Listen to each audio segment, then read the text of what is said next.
বদনজরের রুকিয়ার গোসল করার নিয়ম। আমরা অনেক সময় বদনজরে পড়ে যাই। বদনজর এটা কিন্তু সত্য। নবী সাল্লাল্লাহু আলাইহি ওয়াসাল্লাম জানিয়ে দিয়েছেন আল আইনু হাক্কুন, বদনজর এটা সত্য। অনেক সময় দেখবেন আপনার ফসল খুব ভালো ফসল হচ্ছে, একজন মানুষ সেখানে এসেছে, আসার পরেই সেখান থেকে আর ফসল ভালো হচ্ছে না, ফসলগুলো নষ্ট হয়ে যাচ্ছে। একজন বাচ্চা তার খুব ভালো খাবার খাচ্ছে এবং তার স্বাস্থ্য ভালো, হঠাৎ করে একটা লোক এসেছে, আসার পরে বলতেছে বাচ্চাটা তো খুবই ভালো, খুবই স্বাস্থ্যবান। দেখবেন আস্তে আস্তে বদনজর লেগে গেছে, আর সাথে সাথে সে বাচ্চাটা অসুস্থ হয়ে যাচ্ছে, একেবারে কিছুই খায় না, খাওয়া দাওয়া বন্ধ করে দিচ্ছে, শরীর শুকিয়ে গেছে। এরকম হয় কি হয় না? এটা কিন্তু সত্য। নবী সাল্লাল্লাহু আলাইহি ওয়াসাল্লাম নিজে জানিয়ে দিয়েছেন আল আইনু হাক্কুন, বদনজর এটা সত্য। সুতরাং এই বদনজর থেকে বাঁচার জন্য কি করবেন? আবার অনেক সময় ব্ল্যাক ম্যাজিক, জাদুটোনা, কুফরি কালাম আমাদের জন্য করা হয়। বিশেষ করে এগুলো কিন্তু দূরের মানুষরা করে না, আশেপাশে যে মানুষগুলো আছে তারাই কিন্তু এই ব্ল্যাক ম্যাজিক করে, জাদুটোনা করে আপনাকে ক্ষতি করার চেষ্টা করে, যাতে করে আপনি ক্ষতির ভিতরে পড়ে যেতে পারেন। এর থেকে বাঁচার উপায় কি?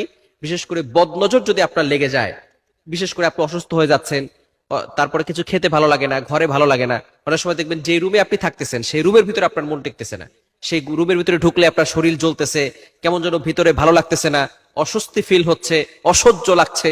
এরকম যদি হয় তাহলে মনে করবেন কেউ হয়তো ব্ল্যাক ম্যাজিক করেছে অথবা বদনজর লেগেছে। এটা হলেই সাথে সাথে আপনি গোসল করবেন। কিভাবে গোসল করবেন? প্রথমে একটা পাত্র নেবেন, বড় যে গামলাগুলো আছে অথবা যে এই বল যেগুলো আছে, বড় একটা পাত্র নিয়ে সেখানে পানি ঢালবেন। অবশ্যই আপনি অজু করবেন, অজু করে এই কাজটা করবেন এবং সেখানে পানি ঢালার পরে 2 হাত সেখানে রাখবেন, রেখে এরপরে সূরা ফাতিহা, 1 নম্বরে সূরা ফাতিহা পড়বেন 7 বার। প্রথমে দুরূদ শরীফ 7 বার পড়ে নেবেন, দুরূদ ইব্রাহিম যেটা আছে সেটা পড়বেন, দুরূদ শরীফ 7 বার, এরপরে সূরা ফাতিহা 7 বার, এরপরে হচ্ছে আয়াতুল কুরসি 7 বার, এরপরে সূরা ইখলাস 7 বার, সূরা ফালাক 7 বার, সূরা নাস 7 বার। এর আগে সূরা কাফিরুনটাও 7 বার করে পড়ে নেবেন।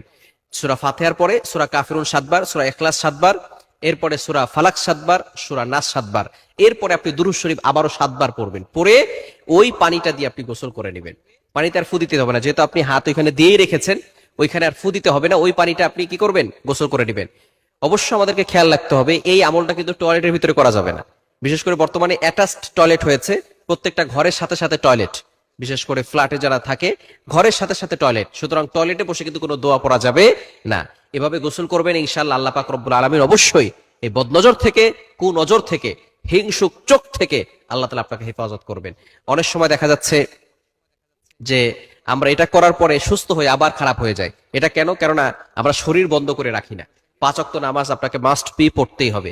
যদি এই সমস্যা আপনার থেকে থাকে যে বারবার অসুস্থ হয়ে যাচ্ছেন, তাহলে 5 ওয়াক্ত নামাজ পড়বেন। নামাজের পরে আয়াতুল কুরসি, 4 কুল, সূরা বাকারার শেষ 2 আয়াত এগুলো পড়ে এরপরে বুকে ফু দিবেন আর হাতে ফু দিয়ে পুরো শরীরকে মাসাজ করে দিবেন, হাত বুলিয়ে দিবেন।